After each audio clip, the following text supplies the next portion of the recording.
Every day we learn that the systemic corruption in the United States goes far deeper than we thought. Corrupt politicians. Check. Corrupt judges.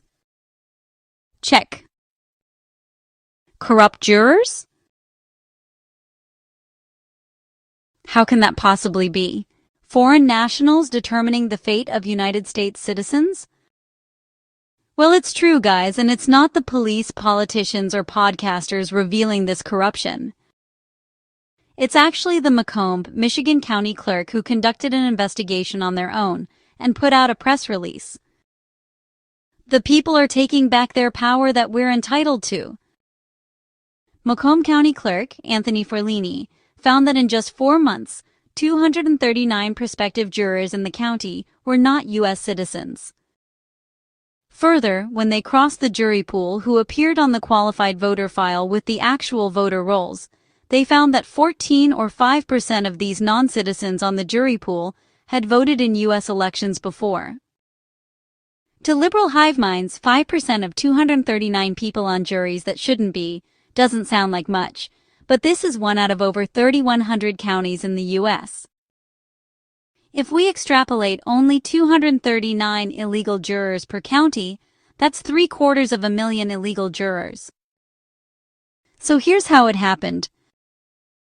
Juror pools are chosen from the state driver's license database, and while you don't have to be a U.S. citizen to hold a driver's license, you must have legal status such as permanent residency, so that sounds like a big loophole that needs fixed, but in fact, it doesn't.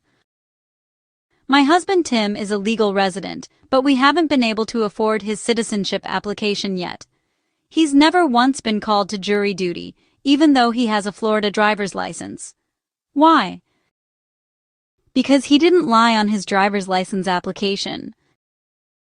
Where it asks if he was a U.S. citizen, he checked no, and these people lied and checked yes.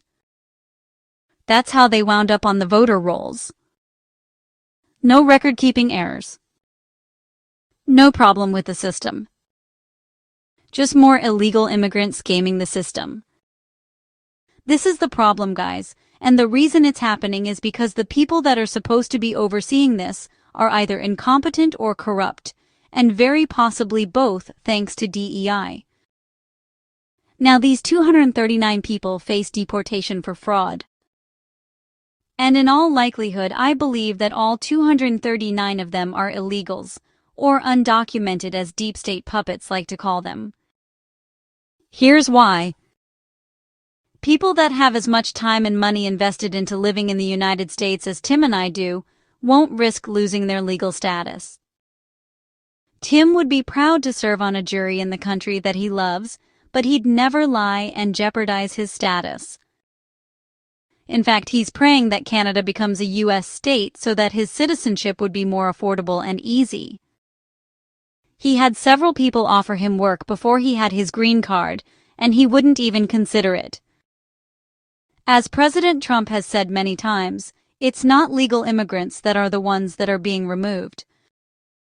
It's illegal immigrants, and this county clerk deserved a great big kudos for identifying this fraud, and now every clerk of the court should be required to do similar cross-checks, and the clerk's results should be validated by a federal task force to make sure that the clerks or who they assign the audit to aren't corrupt.